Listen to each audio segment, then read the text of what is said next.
Once upon a midnight dreary, while I pondered, weak and weary, over many a quaint and curious volume of forgotten lore, while I nodded, nearly napping, suddenly there came a tapping, as of someone gently rapping at my chamber door. "'Tis some visitor," I muttered, "tapping at my chamber door. Only this, and nothing more." Distinctly I remember it was in the bleak December, and each separate dying ember wrought its ghost upon the floor. Eagerly I wished the morrow, vainly I had sought to borrow from my books surcease of sorrow. Sorrow for the lost Lenore, for the rare and radiant maiden whom the angels name Lenore, nameless here forevermore. And the silken, sad, uncertain rustling of each purple curtain filled me with fantastic terrors never felt before. So that now, to still the beating of my heart, I stood repeating, "'Tis some visitor entreating entrance at my chamber door, some late visitor entreating entrance at my chamber door. This it is, and nothing more." Presently, my soul grew stronger, hesitating then no longer. "Sir," said I, "or madam, truly your forgiveness I implore. But the fact is I was napping, and so gently you came rapping, so faintly you came tapping at my chamber door, that I scarce was sure I heard you. Here I opened wide the door. Darkness there, and nothing more. Deep into that darkness peering, long I stood there, wondering, fearing, doubting, dreaming dreams no mortals had ever dared to dream before.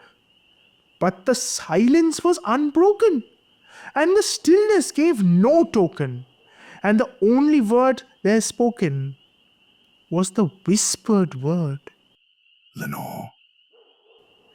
This I whispered, and an echo murmured back the word, "Lenore." Merely this, and nothing more. Back into the chamber turning, all my soul within me burning. Soon I heard a tapping, something louder than before. "Surely," said I, "surely that is something at my window lattice. Let me see then what there it is, and this mystery explore. Let my heart be still a moment, and this mystery explore. 'Tis the wind, and nothing more."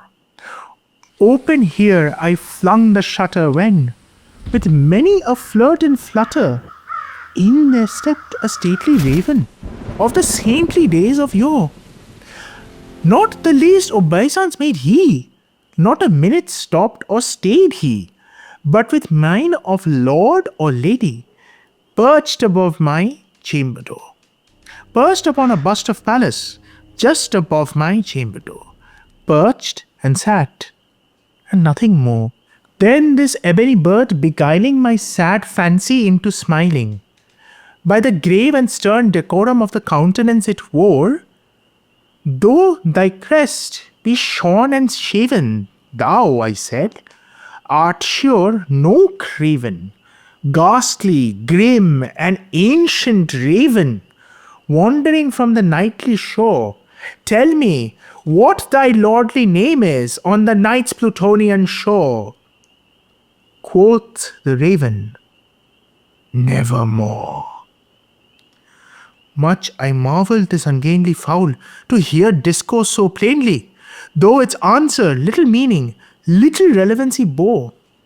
For we cannot help agreeing that no living human being ever yet was blessed with seeing bird above his chamber door, bird or beast upon the sculpted bust above his chamber door, with name such as Nevermore. But the raven, sitting lonely on that placid bust, spoke only that one word, as if his soul in that one word he did outpour. Nothing further than he uttered, not a feather than he fluttered, till I scarcely more than muttered, other friends have flown before, on the morrow he will leave me, as my hopes have flown before. Then the bird said, Nevermore. Startled at the stillness broken by reply so aptly spoken, doubtless, said I, what it utters is its only stock in store, caught from some unhappy master whom unmerciful disaster followed fast and followed faster, till his songs one burden bore, till the dirges of his hope that melancholy burden bore, of nevermore. But the raven, still beguiling all my sad soul into smiling, straight I wheeled a cushioned seat in front of bird and bust and door. Then, upon the velvet sinking, I betook myself to linking fancy unto fancy, thinking, what this ominous bird of yore, what this grim, ungainly, ghastly, gaunt, and ominous bird of yore meant in croaking, nevermore. This I sat engaged in guessing, but no syllable expressing, to the fowl, whose fiery eyes now burned into my bosom's core. This and more I sat divining, with my head at ease reclining, on the cushion's velvet lining that the lamplight gloated o'er. But whose velvet violet lining with the lamplight gloating o'er she shall press? Ah, nevermore. Then, methought, the air grew denser, perfumed from an unseen censer, swung by seraphim whose footfalls tinkled on the tufted floor. Wretch, I cried, why God has lent thee, by these angels he has sent thee. Respite, respite and nepent from thy memories of Lenore. Quaff, oh quaff this kind nepent, and forget this lost Lenore. Quoth the raven, nevermore.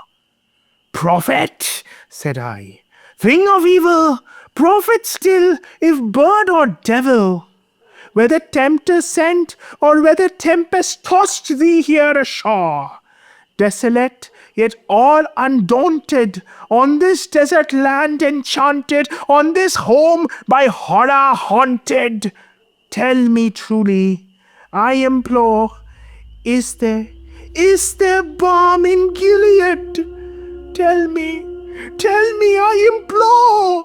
Quoth the raven, nevermore.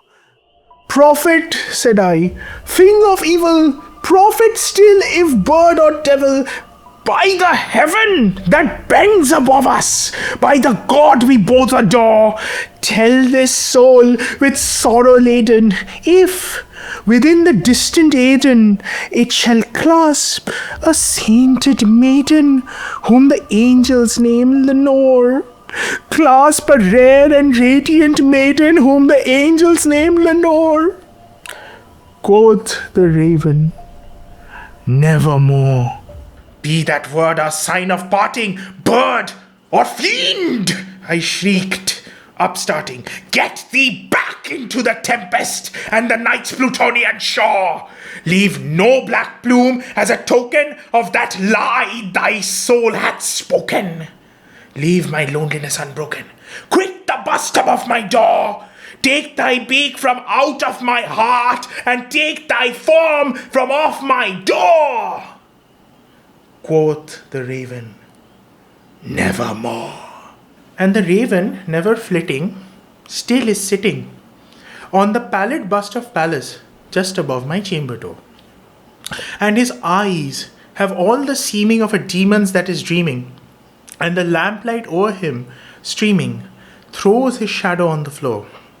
And my soul, from out that shadow, lies floating on the floor, shall be lifted nevermore.